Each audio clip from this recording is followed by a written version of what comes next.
High guys, welcome to my blog. আর তোমরা আশা করি সবাই ভালো আছো, আমিও খুব ভালো আছি। আমি পিয়া খুব ভালো আছি তোমাদের। আর তো বন্ধুরা, রাত্রের ডিনার তৈরি করার জন্য প্রস্তুত পুরো আমি এখন এই যে আটা মাখছি। আটা মাখা হচ্ছে। আর এরপরে আটা মাখার পর কাটাকুটি করবো। কি তরকারি হবে, কি মেনু হবে সেটাও তোমাদের শেয়ার করছি। তার আগে তোমরা বলো যে তোমরা এই রাত্রে ডিনারে কি তৈরি করছো সেটা অবশ্যই একটু কমেন্ট করে দিও।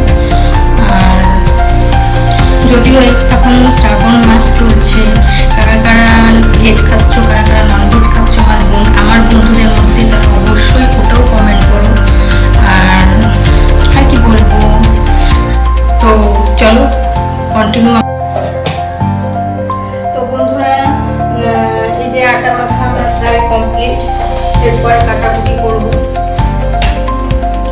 আটা মাখা কমপ্লিট হয়ে গেছে, ঢেকে রেখে দিলাম।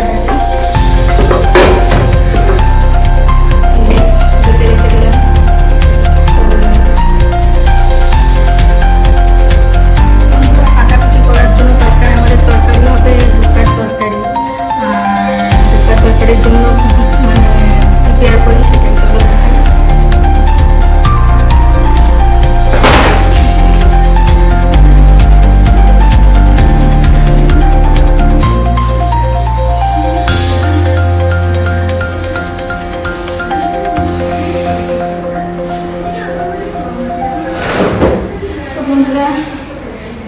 পেঁয়াজ রসুনের জন্য বাটা হবে, মশলা বাটবো। আর তো বন্ধুরা, তরকারির মশলাটা রেডি করছি। পেঁয়াজ রসুন আদা বাটা দেওয়া হবে তরকারিতে। আর আলু পুরো আলু কষার যেরকম ভাবে আলু কাটা হয় সেরকম ভাবে আলুটা কেটে রেডি করবো। আর বেসন দিয়ে ধোকাটাকে আগে রেডি করা হবে। তো বন্ধুরা, সে তরকারিটা অবশ্যই আমি করবো না, আমার যে বড় যা সে করবে। তা আমি খালি রেডি করে দিচ্ছি, আর এসে আমার বড় যা রেডি করবে। তো আমি অন্য একদিন তোমাদেরকে পুরো ভিডিও করে দেখাবো যে ধোকার তরকারিটা আমরা কেমন করে করি। তো এই হচ্ছে কথা।